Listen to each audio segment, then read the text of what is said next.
because, I put on a few extra pounds and I just wanted to be able to, make sure I tell my brother how much I love him and how much he loves me and all that. And,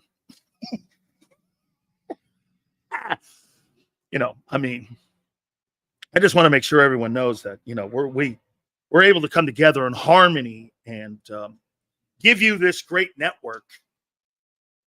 So without further ado, I want to bring in my brother and my brother Tinder page partner. That is the co-host of the pre and post game show and also Birds 365. The legendary king of Tinder, my friend, Zander, Big J Krause.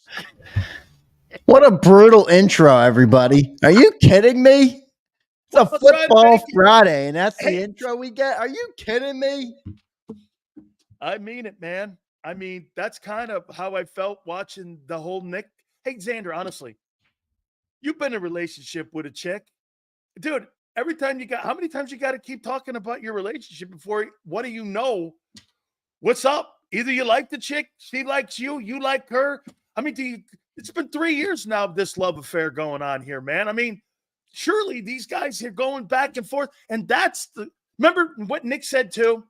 All that other stuff when John McMullen, our very own John McMullen, asked him about Robert Saleh being fired. Remember what he said? I don't concern myself with noise that I can't control. So what you concern yourself with is having some kumbaya, like, daters meeting and like a kumbaya and a Tinder get together here. Dude, they spent their entire off week worrying about shit that doesn't matter to the team's success on Sunday. Yeah, well, that's what they do. They have a lot of word salad, man. This team is all talk right now and no play. So that's what it was all last year, too. Don't you remember? They were supposed to flip the switch and turn it around when the playoffs rolled around. That's what we were told. That's what the fan base was expecting. Part of it is the delusion because of, they know that many people will buy it up, dude. I mean, that's just the reality. That's where a lot of the naive nature of people that support the Eagles comes from. It comes right from the Eagles 15 years ago, Silz. The Eagles didn't have a media empire. The Eagles are no longer just a football team. People don't understand that. JAKIB Sports is a media company. The Philadelphia Eagles spend $3 million to $5 million a year on media, just on their promotion, on their production, on their staff, it's all because their fan base, on their imaging, on everything. So, it's become a massive part of the game, and I'm not going to criticize them for spending it, but I'm saying it works on people that aren't able to see through the rubble, and I think that's why so many people come here and push back on you, because they're not used to it. They're like, what is this? And they're surprised at first. They're like, what the hell? I'm not used to people bashing on the Eagles. It's supposed to be all blob, all hype and hoopla, and they're going to be the greatest team in the NFL every year like they always are. Meanwhile, we got one Super Bowl in franchise history, and everybody thinks this owner is the best owner in the world because he was better than the last guy. It's like all super chats go to the top. Zander, hook me up here. If Devin White sucks and Nakobe Dean is hurt, why'd you cut Devin White? Yeah, I guess they just really didn't like that dude or what. I mean, I don't know. Now you're outnumbered. John mentioned something interesting to me that he didn't really say on the air. So I don't know if it was an off the air thing or what, but I'm going to say it because he told me, and he didn't tell me I couldn't say it. So he said Devin agreed to give some of that 3.5 back so that they could cut, so that he could test the open market. So I haven't seen that reported anywhere. I think John's waiting to get the number. I don't know if Maybe it was somebody asked him. Well, yeah, because they were trying to trade him, and he's like, hey, man, I want to go test the market. And they were probably like, okay, well, you got to give us back some of our 3.5 then. So I don't know. The whole Devin White thing is weird to me. Even if the dude stinks, I mean, you're outmanned now. If that guy goes down, now you're forced to play a rookie and Trotter along with a free agent and Zach Bond, who's been up and down at best. And then you're going to Van Helsing behind those guys. I mean, dude, You have nothing there. I mean, you're playing a guy, Van Helsing, maybe, this weekend against the Browns. What's his name? Van Kinkel? What's the guy's Van name? Van Ginkel. Sumeren? Okay, Oh, Ben. sure. No, Okay, Van whatever. Ginkel's actually good. Ben Van Sumeren's He's what? the Ben Van Sumeren. Johnny Mack loves him. John picks certain players he loves, and he really rides them out. Yeah, I don't know. They don't invest anything in the linebacker position, Silz. But here's the thing. Investing in something that's competent. But here's the thing, though. Have they not invested in the defense, or have they just missed? How many first-round draft picks? Let's go through it real quick. That's a great take. Wait. Let's run through it. I think we have 4 first-round draft picks playing on defense right now. You got, obviously, Jordan Davis, Jalen Carter, Nolan Smith, Brandon and Graham. yeah, but I'm not talking about him. He's okay. more like he's second contract. So I'm talking about like who's the dude? Oh, Quinion. That's 4. I mean, Nakobe Dean's a 3rd rounder. Milton Williams is a 3rd rounder. Zach Bond, a nothing burger investment. And the free obviously, agent, don't forget the free agent money. That's a big deal too. Yeah, dude. well, Bryce Huff. That's where I'm going next. Yeah, I mean, Bryce Huff, obviously. Both corners, big money. Darius Slay, big money. James Bradbury, money. Big money. Yeah. Yeah, I mean, look, the investment's there. They just don't have the right dudes. So they're missing. Well, yeah, but nobody wants to. Again, that's another thing people don't want to admit. Like we had John Stolnis on, and I have great respect for John Stolnis. You're saying that they're taking swings. I mean, that's a lot of first. No, it is. Now, you look at it from that side of the. So you're looking at 3 straight drafts of the first rounder going on the defensive side of the ball. It's because you don't have good player development. Yeah, you just don't develop your own guys like Pittsburgh does. Yeah, that's true. And everyone's like, "Oh, well, those are the guys the fans wanted." I'm like, "What the fuck do we know?" Hey, is Brett Veach? Was he a Philly guy? Brett Veach? I don't know that to be true. Did he start his career in Philadelphia and move over to Kansas City? Oh, he might have. With Andy? Did he? Yeah, I think he did. Yep, he started with the Eagles. He was an intern and then a coach's assistant here, and then he was a scout here. And then he went to Andy. Yep, he went to Kansas City with Andy in 2015. And then Andy elevated him after they got rid of John Dorsey. That's how that worked, because John Dorsey was the first GM that Andy worked for in Kansas City because he brought Mahomes in, and then they elevated Brett Veach. Wow, that makes so much more sense. Yeah. Yep. Wait. No wonder he worked so good with Andy. Listen to this. Right. In 2004, Veach began his career as a coaching intern with the Eagles under Andy Reid. In 2008, he was promoted to coach's assistant. In 2010, Veach shifted to the Eagles scouting department and became a scout. He was and then Andy's in 2013, guy in the building. He followed Andy Reid to Kansas City. Oh my God, that makes so much sense. He knew from day one, what the style of player, the style of guy that he was looking for, Andy Reid. And so it was a perfect transition.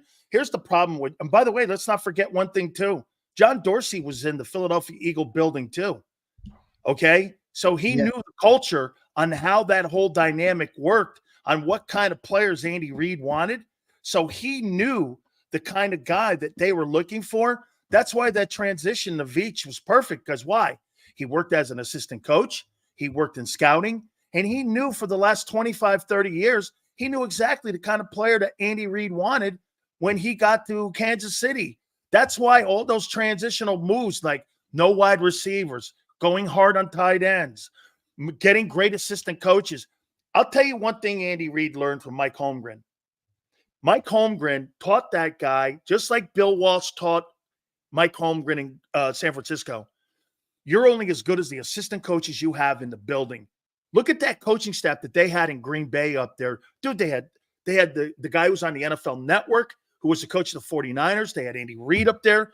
They had a whole bunch of these really great coaches up there, and that's what attracted Jeffrey Lurie to Andy. You got to remember, Andy Reid wasn't the coordinator in Green Bay. He was a quarterback coach. You understand? It was like hiring Musmeyer to be your next head coach. They went down the line there because the guy who calls the plays in Green Bay is always going to be Mike Holmgren. I mean, so yeah, it totally makes sense. But Andy didn't do this. He didn't bring a bookworm with him. He brought a personnel guy with him. Veach is way more well-rounded than Howie. Howie might be better at contracts, but Veach understands what coaches need and what teams need to succeed. But you know what Kansas City does instead of being good at contracts? They player develop. And when you player develop, you can move off of Snead. By the way, all super chats, Sean will get to you in a bit. Do you understand what I'm saying here is that when you move off of Snead, because you don't want to pay him the $22 million that he's going to get in the open market, you've got a guy in Steve Spagnuolo that's going to develop the next generation of the Trent McDuffies and the guys that they take in the second and third rounds. That's why player development is so essential to a salary cap. You know why? Well, is that on Nick then? It's not on Nick. Who hires the coaches and the coaching staff? They say Nick hires the coaches. Oh, my. So, really? So, I'm just saying how they portray it. What's that? You really think Kellen Moore was hired by Nick to take his job? I don't know, man. John tells me that Nick hired Kellen. Now, Vic, I don't know about Vic. I mean, Vic is, I think, an organizational philosophy where it's like, this is the defense we're running. They wanted him last year. Who in their right mind thinks that anybody but those two guys hire all the things? So let me ask you this. Who was given the direction to fire Sean Desai last year in season? Apparently that was a Nick move too. Really? So you got a guy who's 10-2, who had just beaten all those quarterbacks, including Mahomes, and you fire him because they had 2 bad games, and you see what the league is, and you fired him in season for Matt Patricia? Wow.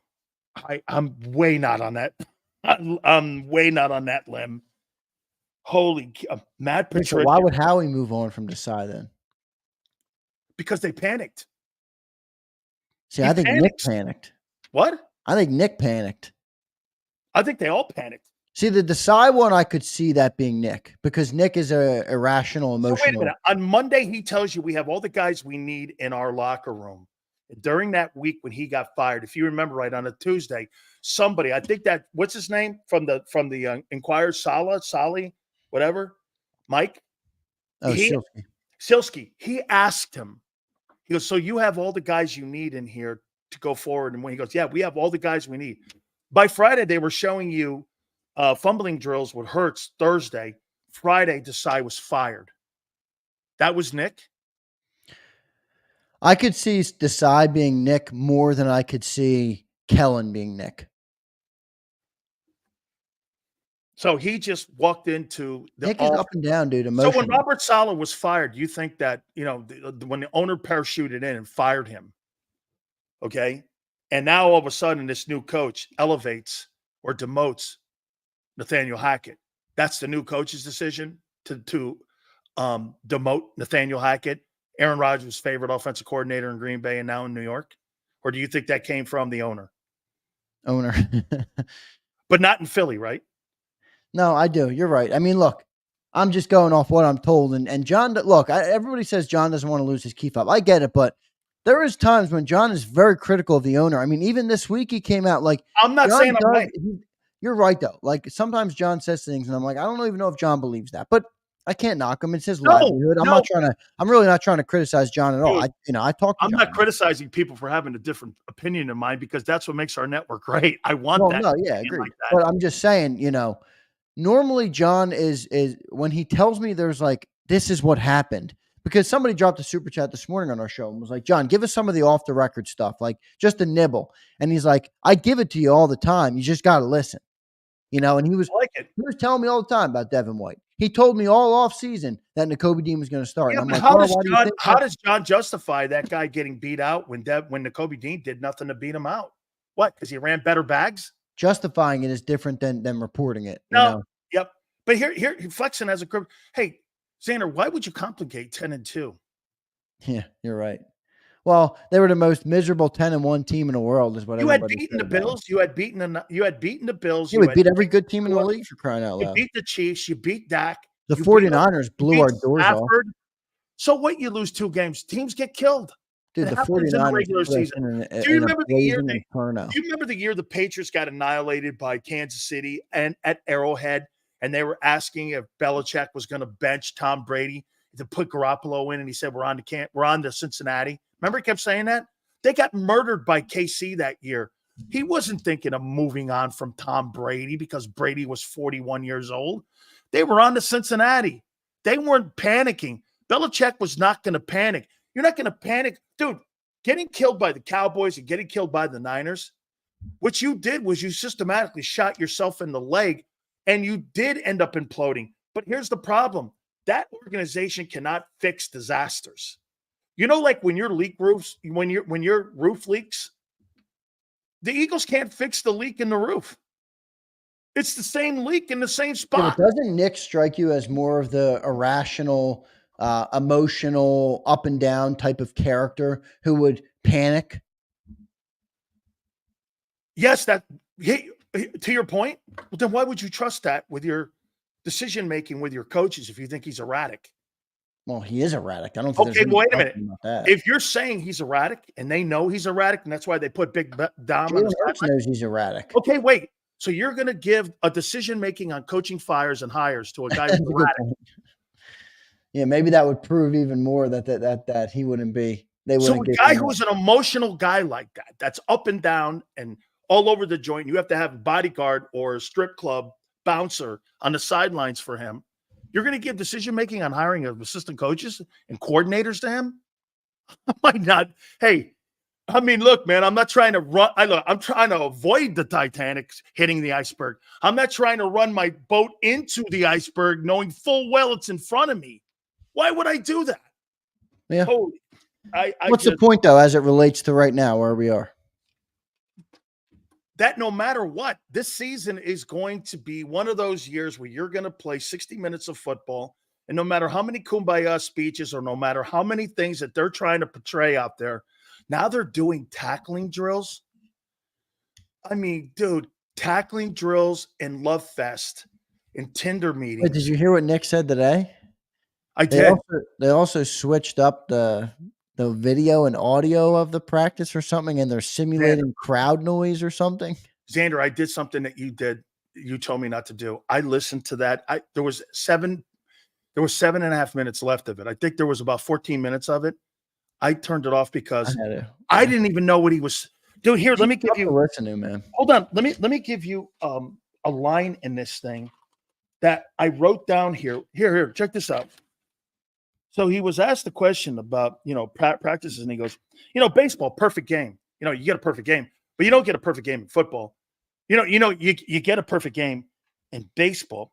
And he goes, turnovers. Well, that's a result of, handling of the football. It's a result of situation. It's a result of things that happen in a game. And sometimes they get punched out. But, you understand something here, that we're combating it with drills. And then, everything is over. I thought I was listening to Kamala Harris. I didn't know what he was saying. I had no idea people in the, dude, what? I wrote this down. The people that were commenting were all going, what is he fucking talking about? On the Eagle, I posted it. 90% of the people that were listening to are going, what is he saying? That's Nick, dude. He's tough to listen to, and I get it. I mean, look, right now, Silz, I'm trying to figure out how this team can be competent this year, though. I mean, seriously, I don't know how much more I can complain about Nick Sirianni and his stupid press conferences. Just fucking show me something on the field. You had a whole bye week. You have a roster of talent. Your guys are back now. You don't have any injuries. It complicates things. They don't do it. Look at what you're saying. Shut up and here's what you're saying. Shut up and go play. Why can't they do that?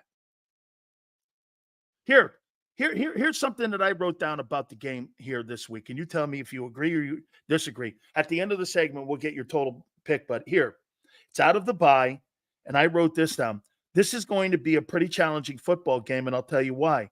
The Browns have a completely competent defense. Okay? Completely competent defense.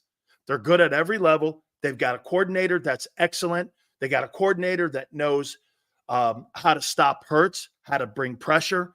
He is a better coordinator than Kellen Moore is, and he's got talent to nullify a lot of the things that they're going to try to do offensively. Do I think that Cleveland is playing exceptional football? No, I think their offense has a lot to do with some of the deficiencies in the numbers that you're seeing there. However, It's a competent side of the ball that you have to be concerned about. Now let's flip it over to the other side. Okay, so what bottom five offense or bottom five offense or bottom five defense do you trust the most in this game on Sunday? Do you trust the bottom five Eagle defense, or do you trust the bottom five Browns offense? Well, this is who's out for the Browns. Questionable is still Denzel Ward, Jordan Hicks, Mohamed Diabate, and Maurice Hurst. Out is Chubb, Delpit, Ronnie Hickman, Naheem Hines, James Hudson, and Ethan Pochik. Now, Grant Delpit that's a big out.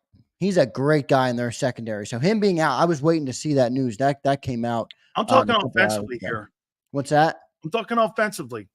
Yeah, well, Chubb being out and not playing is a big deal. No, but you're saying, covers that tight end? What's that? Who covers that tight end that the Browns have? The guy, what's his name? He's from Miami too. The Canes kid. Yeah, Njoku. Yeah, who covers him? Let me guess. Hang on, Van Helsing. Van Sumer. He doesn't even start. Okay, then who? I'm sorry, I'm missing the depth chart. You could blanket him with a safety. I don't. Gene is going to cover an all-pro tight end. All right. Silz, the Browns have a bigger problem. 10 yards off the ball, dude. Silz, go watch the Browns tape from last week. I got it. Them dudes were open all day long. Deshaun Watson couldn't hit the broadside of a barn. Okay, so you're taking the bottom five Eagle defense versus the bottom five Browns versus the bottom five. Yeah. Okay. Because I don't trust the quarterback. Okay, that's a fair take. Who's got the advantage in coaching in this game? The Browns. Okay. All right. Kevin Stefanski is a great coach. Jim Schwartz is a great coach. That's why the game is close. You know why? Because it's bottom five defense versus bottom five offense, and you're taking the lesser of the two evils. Yeah, but what about the Eagles' offense? What about it? They're getting all their guys back, and the Browns' defense is pretty beat up. The quarterback sucks. Yeah, I know, but they had 34 points last time all those guys were out on the field. What game was that? Week 1. Oh, week 1. Okay. Yeah!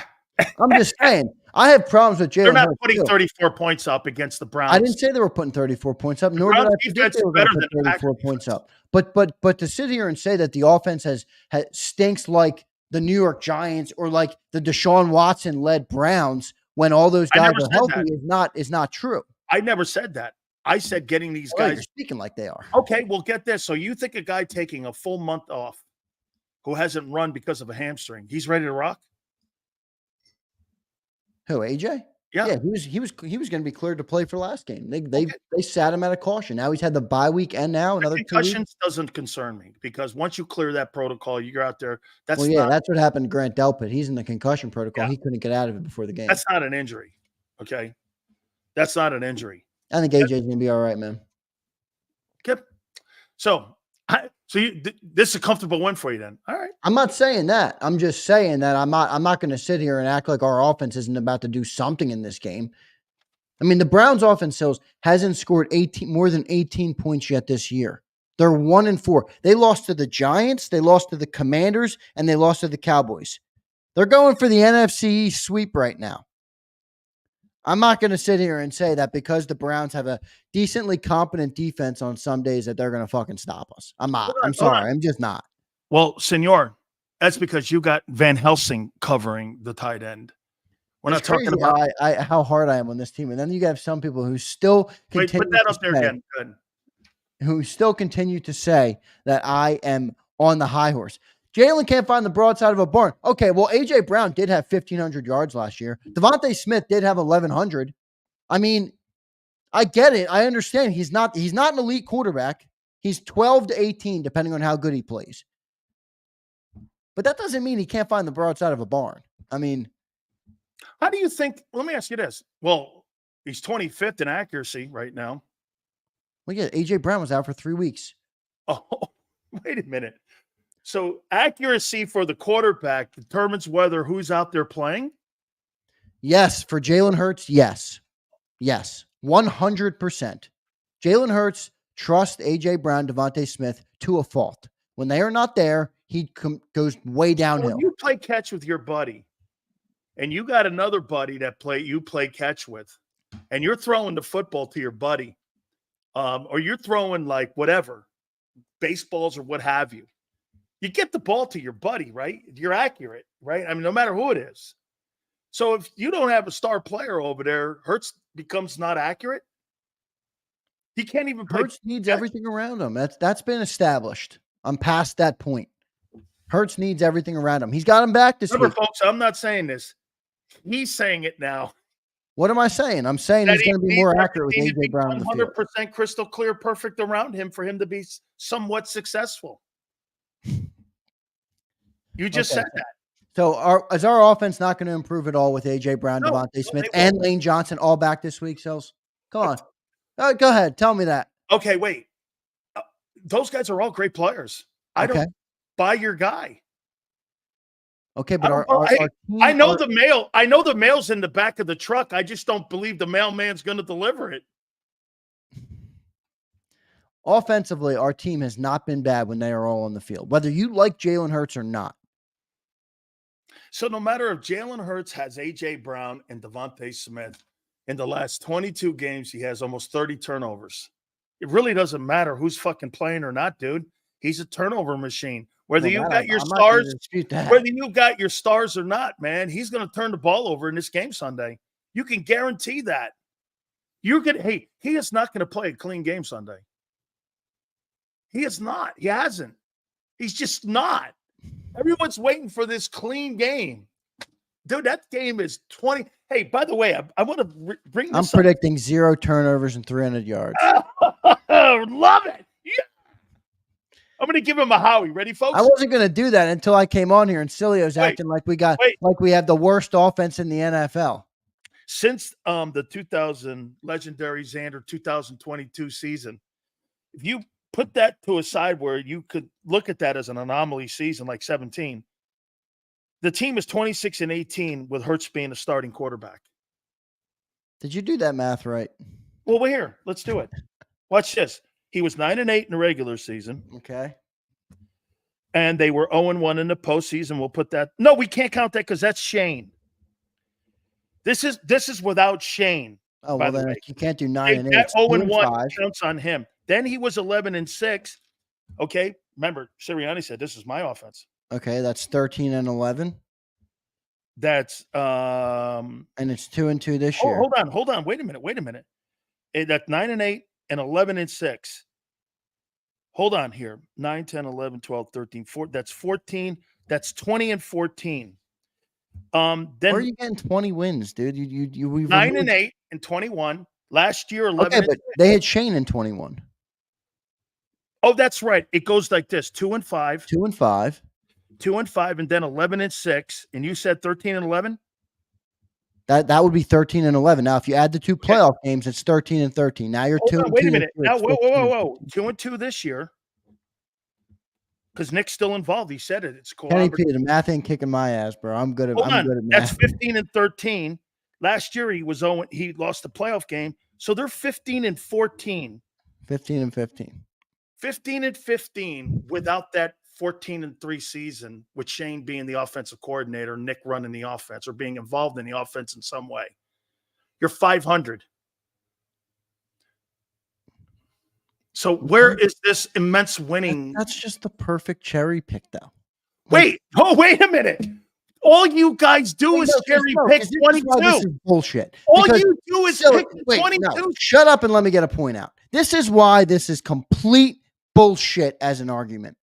I came on here after the game and said, oh, if you took out Jalen Hurts' 2 turnovers, he had a perfect game. Well, if you take out Shane Steichen, Jalen Hurts has sucked. That's a BS argument. Oh, really? Well, stop bringing the MVP 22 season up as something that is who he is. It's not who he is. I never said that's who he is. Everybody references the MVP, even Shady. Everyone references 22 because it's the only bit of success he had. The other 3 years have not been successful. Silz, he did start 10-1 last year. I get it. We collapsed, but you can't just now you're cherry picking 10-1. Now I'm not cherry picking. I'm looking at the entire body of work, Silz. Wait a It's minute. been 10 good. and It's 1 is been not a bad. body of work. It's a What? half a body of work. No, you're looking at half a body of work. You're removing his Not best me. 17 game stretch because you don't like that. No. I said without Shane Steichen as his coordinator, he's 15 and 15. Again, you can't just cherry pick that. Wait a minute. You know why that's a reality comment about him? Because that's a completely different style of offense he ran than what he's asked to do Well, now. they claimed that Steichen ran Nick's offense too. Whether that's true or not, I don't know. Then why didn't they stick with the 22 offense that Shane Steichen had with the RPO? They didn't. Remember the 2 and here, I'm going to give you guys something Zander did to me when he was producing that year when they were 2 and 5. No, I'm just Silz, do you think this guy argument. survives fucking another week? And I go, hey, did you hear what happened? Zander goes, what? I go, Nick gave up his play calling duties. And it saved his job. Don't you remember saying that? You know what this sounds like to me? This whole argument? It sounds like Nick Sirianni fucking stinks. Because you're telling me it's all on Jalen. Oh, every time Shane Steichen hasn't been here, the head coach blows. It's all been Nick's offense outside of that. None of this is. Well, it's a different conversation then. No. How many times have I told you, you want to coach him like 22? He's a weapon. You want to coach him like 21, 23, and 24? He stinks. Yeah, but 22, they would have caught up on. We need a guy that's going to develop him as a player. Do you think Lamar Jackson's developing in Baltimore? He runs an RPO. Yeah, Lamar's a different type of athlete, though. Oh, okay. Come on, dude. I love Well, Jalen. you're not wrong. But Lamar Jackson is What a are we talking one-of-one about type here? of athlete. Let me ask you this. Do you think Jalen Hurts develops into being a pro-style pocket passer? That was my hope coming into the year. It's why I've been so down on him through the first 4 weeks. I told you all offseason. Why did I predict 4,500 passing yards? Why did I predict MVP? Because Kellen Moore was going to put him in a pro-style offense. He was going to find the weapons, get through his progressions, read the defenses like you see other quarterbacks do, and he was going to get better. He hasn't done that. That's why I've been down on him. But to sit here and cherry pick his best his best moments is BS. It's not the right way to evaluate the player. Wait a minute. Don't you start to see now his best moments are becoming lesser? Yes, 100%. This is I am not denying that trend. We're talking 30 games. That's a trend. That's not just cherry picking. We're not talking about, you know what cherry picking is? 4 games, not 30. Half of it's from last year. I mean, come on, man. You are cherry picking. Here's what the ultimate Eagle fans do. Hey, we were 10-1 and 14-3. And you're like, well, okay, yeah, well, let me do that same kind of argument and show you how you're average without that shit. This is the third straight day. Still's got me stressing out on this show, man. Are you feeling better? Did you have any of Donovan McNabb's chunky soup? Are you feeling better at all? Feeling better. I don't get sick, big Silz. Okay, hang on here. Get this. Are you convinced now? Are you convinced now finally that Brock Purdy is better than Jalen Hurts? Here's what Brock Purdy is better at Jalen Hurts at. Brock Purdy is better at pre-snap reading, reading defenses, getting his team into the right play, and getting through his progressions. This is why I value that so much. People rip me for saying Brock Purdy's underrated. I listened to a segment from Tom Brady, okay? You can listen to who you want in this world. You can take things from a grain. You can listen to me. You can listen to Dan. I don't give a shit who you listen to. When Tom Brady talks to me about good quarterbacking, that's who I'm going to listen to. He told me those things are some of the most important things at being a good quarterback. Brock Purdy does all of them exceptionally well. Jalen Hurts struggles at all of them. Jalen Hurts is a great athlete. Jalen Hurts has a pretty good arm, honestly. Jalen Hurts doesn't read defenses well. He does not process quickly, and pre-snap read, he's still struggling with immensely, and they're not getting into the right place. It's Jalen Hurts' biggest struggle. So, yeah, Brock Purdy's great. I've never criticized Brock Purdy. Let me help you out here also. Last night, I saw a play that Kyle Shanahan designed for him with Deebo Samuel. Yeah. The touchdown play? Deebo Samuel ran a play that got another guy open to help Brock see the primary target and where to go pre-snap. Right. He coaches him so well at getting him to see the right spots. I'm wondering if Kellen is doing that same thing because, you know, when I heard it in camp, how, remember when the tight end, Dallas Goedert was saying, the one thing you're seeing with Kellen Moore is his landmarks. You're seeing the landmarks more, and Jalen is seeing those landmarks. Last night in game, you saw Brock Purdy identified by moving his head around and finding those landmarks because why? Debo's coming across the middle, which brought the safety down. You had that guy open wide out. He knew exactly where to go with the ball. Let me tell you, Kyle Shanahan is doing, when they say he's a system quarterback, dude, it's not so much that he's a system quarterback. Brock Purdy processes the information so fast when he gets back there. He sees the game from a Brock pre-snap too, dude. Pre-snap, Brock is. I'm shocked how that guy was the 7th rounder. Yeah. He played. He pre-snap. He looks like a 10-year vet. He reads that field. He knows exactly what he's looking at immediately. You can see it. I see it through the TV screen, and that's why he looks so calm. What do you have last night? I fell asleep watching the game. Hey, did he play like 43 games also at Iowa State? Wasn't he? Well, that might have helped him. He was 18 of 28 for 255 and 3 touchdowns last night. And look at his QBR. Efficient quarterback, man. He's a very efficient quarterback. Look at his completion percentage. Look at his completion percentage from last night too. Yeah, 18 of 28. So he was, right there in the 65% range. I guess that would be. Yeah. I mean, dude, no turnovers. And by the way, Kittle was in and out. They're under 13 running back. I mean, that guy is really good. I mean, you can make the argument. We had a Niner fan in the chat who was upset with their win last night. I kind of had the different take. I'm like, boy, if this team gets healthy. It wasn't sexy looking because you know why? One thing I did say last night that goes back to the conversation that you and me have a lot, Zander, is this one here. They almost gave that game back to Seattle last night, man. Now, Seattle's a tough place to play, but weren't you in there going like this after they had that lead? They're not going to cough this thing up too, are they? Because it looked like they were going to cough this thing up a little bit. Yeah, but I don't view that as a negative, man. Sometimes you got to learn how to close out games in the league. You got to learn how to win. Well, they're not dominant like they were 2 years ago. Well, no, but they also don't have everybody healthy like they did 2 years ago. They don't have their best player on their team in Christian McCaffrey. I mean, look, I'm not going to sit here and glaze the 49ers. They're a good team. They're a real legit contender in the NFC, and they will be again this year. And they will be probably as long as Brock Purdy is their quarterback and Kyle Shanahan's their head coach. I mean, they both have their deficiencies, but they're a good team. They're a good football team. Now we'll see, what ends up happening. I wouldn't count them out though. Just because they don't look like they did 2 years ago doesn't mean they're not a legit contender. By the way, the NFC is wide open. I mean, the Vikings are 5-0. Who would you rather play in the playoffs, the Vikings or the 49ers? The Vikings. Duh. The Commanders are 4-1. Who would you rather play in the playoffs, the Commanders or the 49ers? I'd rather play. I'd rather play. I'd rather play the Commanders and the Eagles in the playoffs.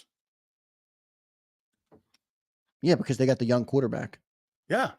Brock Purdy's been to 2 straight NFC title games now. No, I don't trust any of the records right now. I'm just saying they're going to get into the playoffs. We gotta understand that they're a legit threat in the NFC. I don't trust the records right now. I don't because I don't know really what we're looking at here yet. Let's get to the super chat, Zander. Yeah. By the way, everybody, go check out the merch store. I just launched it today. I posted it on my Twitter page as well, man. Yeah, check it out. I got some more stuff to do. If you're a member, drop me a comment on the members only post and just give me some feedback. I am looking I'll take any feedback. I want to get some more designs up there and do some different changes, but definitely go check it out. I have some cool merch up there, a couple different things. Now I got to get some big Silz stuff up there and get some Johnny Mac stuff up there. So I'm still working on it. I got a lot of designs still to get up, but I just put out what I had for now because I know I've been wearing. Dude, the only shirt I want made is Hurts Stinks. No, I want Truth, Justice, and the Big Silz Way shirt. All right, Zander, let's get to these super chats here, man. Then I got to get your prediction. Yeah, I got my prediction for Sunday's game. All right, man. What are we looking at here? Hey, thank you guys for always putting up these super chats. We appreciate them here. Zander for GM, Big Silz for coach, Philly 500 for the buffet. Book it. I'd be a great GM. You know what I would do in the draft? Find the meanest motherfucker in the draft that's got talent. I need some mean people on my football team. Why do we What draft? position would you start with? Well, you got to go to lines. I agree with the Eagles' philosophy and drafting the lines first. We don't really need line right now. Right now we need some middle of the defense I help. want We a need Ray some, Lewis. yeah, a linebacker would be great. Like But that. how Head high do hunter. you take a linebacker? Right now we're going to be 15. I mean, we talk about Jalen Hurts. I know I was pushing back on you today, but shit, I'd be considering a quarterback. I mean, there's a lot of quarterbacks right now projected in round one. If I'm 20 to 30, I got to think about one. Not Right? third round, maybe? No, back of the first round. No way. Silz, we've No. invested 3 Dude, you straight got years. 3 years of this guy with no trade. No So, way. okay, and look at how Jordan Love looks right now after sitting 3 years on the bench. So you wait a minute now. You want to go down the route of Michael Penix? I'm not saying that. I'm saying I would Well, I'm saying consider they it got 2 years at least if with the Kirk opportunity were right. I would consider it. Yes, I don't know how long Jalen Hurts' shelf life is at the end of the day. None of us do. He's a running quarterback. Look at all the running quarterbacks in the past. And they don't last as long because they get banged up a lot. Jalen Hurts has shown regression from the Super Bowl. He's never been the same since. If they're not going to coach him the same way again, this is what we have. And I'm just saying, I would think about it. I would think about it if the opportunity were right. There's a lot of dudes who are going to fall, probably to that range. But Sills, we spent 4 straight first round picks on defense. Yep. Jordan Davis, then you went Jalen Carter, Nolan Smith, then you went Quinyon Mitchell. That's 4 straight ones on defense. 4 straight ones. I got it. No. I mean, that's a lot, man. So you're talking here, in your opinion, you're talking about drafting a kid at quarterback. That's what you're saying. I didn't say I would definitely do that. I said if there's a player like Nolan Smith late in the first round, give me the quarterback. Like, why? I don't want to sit there and wait for a guy like that. If you can get a game-changing player late and you're confident he's a game changer, like Quinyon Mitchell has been, yeah, you take the player. You're not going to take the quarterback in that moment. But if it's a weaker draft or depending on how the board falls, you got to think about it, man. I mean, who are the quarterbacks right now projected to go in round one? I know Cam Ward's up there. Shadur Sanders is up there. The kid from Georgia. I know Jalen Milroe. They're all running quarterbacks. I mean, shit. Okay, the kid from Georgia, I would not take that kid from Georgia. Carson Beck. Yeah, no fucking thanks. Dude, no he's thanks. going to go in the first round. No thanks. No thanks on Carson Beck. I take Cam Ward. Cam Ward's up and down. I mean, when he You know who I would take if I were the Eagles with the 15th pick? Harold Perkins, LSU linebacker. That would be great. I'm You- looking have at the you- I'm have looking you at seen him just play? the mock draft right now. Shadur Sanders is projected first, or he's projected on this mock draft 3 overall. I don't see that. He's not that. I don't think he's that great. You Wow, ain't getting Carson Brett Beck, Hunter. top 10 on this mock draft. Cam Yep. Ward's up there. Where's Quinn Harold? Ewers, I like. Tell me where he Harold can play. Perkins is. I gotta be honest. I did not think I was gonna like the Alabama quarterback for a pro style, Milroe, just because he reminds me so much of Jalen Hurts. He is. But He's a little more accurate, I think. he's a little more accurate. He looked pretty. He's come a long way. I got to give him a lot of credit, man. He's come a long way. You see Harold Perkins on that list, what you're looking at right now, LSU linebacker? Or do you see the kid, Barrett Carter? There's another kid. Hey, that Deontay Carter, Penn State. How about this? That Deontay Lawson linebacker, too, that Alabama has is pretty good looking, too, dude. He's a pretty good looking player. I mean, honestly, they're probably going to end up taking an edge rusher. Probably so. Right? They have to. Because Bryce Huff's going to bust. Nolan Smith doesn't look good. So, again, this is where if Howie makes the right pick, right? Let's just say Howie drafts a great edge rusher next year. Everybody's going to praise Howie, but nobody's going to realize the bad of that because you missed on Nolan Smith. Absolutely. Right? Every But to your comment that you made at the beginning here, I'm blanking on the word, but go ahead. What I like about it is, and if you're going to look at it from a positive note, like you said, you're not going to fault them for taking continual swings. If you're taking swings, the one thing you don't want them to do, you know what I always admire about Arizona? They took a swing at Josh Rosen and he blew. They went back in the draft the following year and took Kyler Murray. They weren't afraid of their mistakes and went back and took another swing. And Murray looks like he's coming around now again. He's starting to play like the player we thought he was going to play. And maybe a little bit of the inconsistency in the organization with the Bidwell family's played a factor in that mess as well. But hey, if Howie takes a swing at another edge rusher, phenomenal. Hey, so he missed in free agency. I'm going to listen to me. I'm going to take your side on this, Zander. Hey, you paid a guy you missed. You drafted a guy you missed. Well, you need a guy. Go fucking do it again. Guy, but dude, imagine if we fucking hit. Right. You have to the rest of the team. You can't not. So we still need a lot of secondary. Listen, I'm going to take your side on this one and go, they have paid free agents. They have tried to draft. They just haven't landed on them. Well, they got to land better. It's one thing to miss a couple here and there. Well, then keep your coaching staff intact. Dude, are you blaming all those four first rounders on the coaching staff? There's not a coach on this coaching staff that's been on the staff more than 4 years on defense. How can you develop when you're constantly being told two different things every year, just like Jalen Hurts? Dude, if the quarterback's struggling at being developed, don't you think a linebacker is? Clint Hurts, by the way, I know he's your boy. I don't expect you to criticize him, but he's done fucking nothing for those dudes on the defensive line. Nothing, by the way. Hey, okay, so wait a minute. Well, let me throw this at you here then. Well, Tracy Rocker's seemingly doing a great job with that Houston Texans defensive line. Yeah, it might be the organization. I'm not saying it's all on him. I'm just pointing out the results right now. They don't look good. That defensive line in Houston is one of the top 4 units now with Will Anderson and them guys. Yeah, well, they got some dogs on that team. Well, he's the coach. Yeah, they got some players over there. You had him for 3 years. They got some players over there. Devontae checks in. Appreciate Devontae. He says, we need killers on defense for the mock draft. Who you getting, Silz, Zander? A killer. Devontae, that's what I just said. We need some fucking beasts, dude. I am done with the soft-spoken, respectful. Look, it's great. We're playing football. You're bashing heads against each other. Why were the convicts so damn good? You know? They were afraid of us.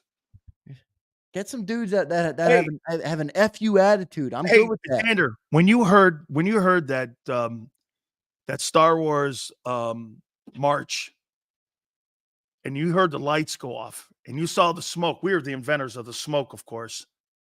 And when we played the smoke, and we came out of the tunnel, and all you heard was da da da da da da da da da, and you never lost a game in a decade at home. The record that will never be touched. Okay? You got to understand something there, homeboy. You walked in there and went, holy shit, I believe it. I believe it. Holy shit, here they come. Yeah, you walking right through their warm-ups. I'll tell you where somewhere I've been to for a game. My brother, my older brother, and then my younger sister both went to Virginia Tech. Oh, and I've been there for a game. But wait, listen, let me get the story out. I was at the stadium. And they do Enter Sandman, which is their big thing, obviously, as you know. I mean, that shit works, and that team's not even good. Like, imagine that with Big Silz, and you haven't lost in 10 years. Like, that's. Hey, that stadium goes up and down like that too. Yeah, that whole thing goes up and down, man. That's an intimidating place, man. I told there's like 90,000 fans in there, and Enter the Sandman. They come out of that tunnel. Yeah, it's cool. It's pretty cool, man. I enjoy that here, man. Riding the bench says, guys, it's the organization and coaching. QB talent won't matter. They fucked up Wentz and now Hurts. No QB will be successful with this setup in the organization. Dude, you bring up the setup with John, and John fights you on it, but you're right. Remember this. John does say right. You're right on the setup. Dude, how about this? I mean, there's no coincidence. All these great quarterbacks had their quarterback coach intact and their coordinator intact for a decade. Hurts has had 4 coaches in 5 years as a coordinator. Dude, come on, man. Jesus Christ. Jarrell says, we're in week 6 talking about the draft at 2-2. Get the fuck out of here. I'm not talking. We're just messing around. Someone said I'm the GM. I was just playing with it, man. I would draft a fucking. Yeah, but wait a minute. Jarrell, you're having Tinder meetings during the bye week with your coach and quarterback, too. You know, you're having Tinder meetings. Steve-O, I was going to get to it. He sent it again. Steve-O, don't worry, bro. We always get to all of them. That was my next one up. But he says the RPO runs itself based on the read of the QB, send a super. He said the RPO system runs itself based off of what the QB sees. Yeah, no doubt. But I mean, there are ways to defend it. Making in the RPO is sensational. What's that? His decision making in the RPO is sensational. Yeah, well, his decision making in the read option now sucks. Okay, well, he's not good at it, and he's not good at reading progression wide receivers either. Go back to what he does great. Hello, what? Hey, I'll tell you what an epiphany. Holy cow, man! This can't. I mean, go back to your Tinder meetings, man, and tell me. Hey, now we tape. I know why Diddy taped a bunch of shit. Now it's kind of like the same way the Eagles now get it. Zander, they're taping all kinds of shit. Tackling drills now. Shit, Diddy was onto something. Go ahead, man. What do we got going here? Let's see who we got. Jalen did develop into a turnover machine. Send his ass to Siberia. Pumper one more. Is that bum juice? Wait, this is somebody who brought up the comment earlier. It was Mr. International. He brought up the comment earlier about the team doesn't look like the Eagles anymore. We're trying to be too pretty, man. We really are. Our team tries to be too pretty nowadays. We are not a pretty city. We are a gritty city. You mean finesse? Finesse, pretty, look beautiful. No. Fucking run it down their throat, pound it with your offensive line, destroy them. Don't you want to be a knockout defense? Like it's the reason we hate our What defense. kind of fighter did you like? A knockout artist like Tyson, or did you like watching Floyd Mayweather fight? Well, I got to be honest. Floyd Mayweather is I'm a big. I love boxing. Boxing. But Floyd was a pugilist. People want to see knockouts. It's true. No, but you couldn't punch Floyd. You can't beat somebody if you can't punch him. You know what I'm saying? Okay, so he was a one-of, but I'm talking about styles. Don't compare this Eagles defense to Floyd Money Mayweather. No, I want to beat Tyson. I want to knock you out. Yeah, I agree. But Tyson also left himself more susceptible. Floyd Mayweather couldn't be touched. He couldn't be touched. Blood bombs. I love Floyd Mayweather. I actually like him too. I actually like him too. Blue collar team run by nerds, freaking Poindexters, deserve wedgies. Wait, I endorse. If he was a vegan pumper, I will endorse that firing too. We don't need no fucking vegans, man. They deserve wedgies. Bold prediction, no turnovers. Matt, that was a bold prediction. By the way, I DM'd you back, Matt. Appreciate that, bro. Yeah. Sean Stepp checks in. If Davis was in Baltimore and Carter was in San Francisco, they'd be hits. If Hamilton was in Philly, he'd be a bust. It's the organization. Great take. Fair point. It's a great take. It absolutely is. That might be all of them, right? Because we got the GM one already. All right, Zander, give me your prediction. 24-17, Eagles win. I don't think the offense is going to be back in rhythm enough to put 30 points on the board. I think the Browns defense is a little bit better. Remember, they are missing some key guys. Myles Garrett's going to be out there, but he's not super healthy. Grant Delpit's been ruled out, so I think that opens some room up in the secondary for A.J. Brown to kind of find his rhythm, Devontae Smith to get back out there. The Browns offense has not scored more than 18 points yet this year. They've lost to the Giants. They've lost to the Commanders. They've lost to the Cowboys. I do not see them putting up more than 18 this week. And that's not a credit to the no-holes defense. That's a knock on the brutal offense that they're putting together. I mean, we're critical of Jalen Hurts. Deshaun Watson looks like the worst quarterback in football right now. He literally cannot hit the broadside of a barn, as I mentioned should be earlier. benched. So 24-17, I have a win for the Eagles. And, Forrest checks in.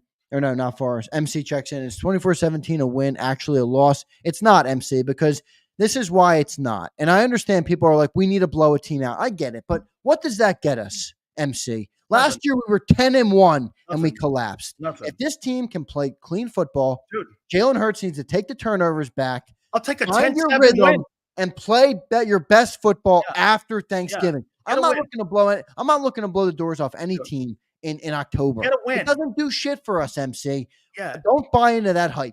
Win the football game. Stay in contention. Find your rhythm. Correct the things that will cost you late in the year, like turnovers, like the coaching around big decisions with Nick Sirianni. Those things need to improve so that they don't cost us late in the year. Just win the damn ball game, man. Just win the damn ball game. I think 24-17 is my prediction. I got 24-21 on Sunday, Eagles winning that football game on Sunday. So don't forget our pregame show and also our postgame show.